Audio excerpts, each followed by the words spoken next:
Maintenant, imaginons que par exemple ici, il y a du verre ou il y a un couteau.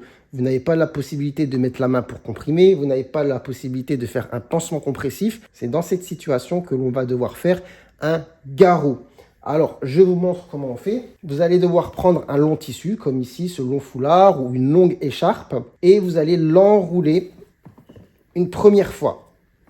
Au-dessus de la plaie, évidemment. La plaie se trouve ici, vous mettez le tissu à ce niveau-là. Vous serrez fort. Et là, vous faites un premier nœud.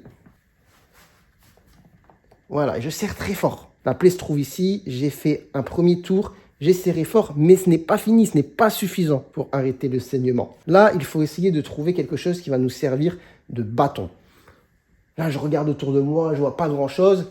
Là-bas, je vois un trépied. Ça va me servir de bâton de fortune. Je pose le bâton au-dessus du premier nœud et ensuite, je fais un deuxième nœud au-dessus de ce bâton. Et je serre fort. Et maintenant, je prends ce bâton et je tourne jusqu'à arrêt du saignement. Alors, ça fait très mal de faire ça. Vous pouvez tester sur vous-même, vous allez voir, c'est pas agréable.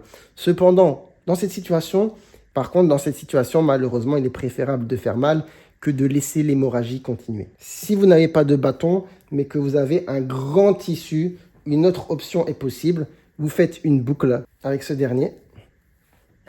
Vous passez autour du bras. Et dans la boucle, vous faites passer une seule des deux extrémités de l'autre côté. Et là, vous serrez fort.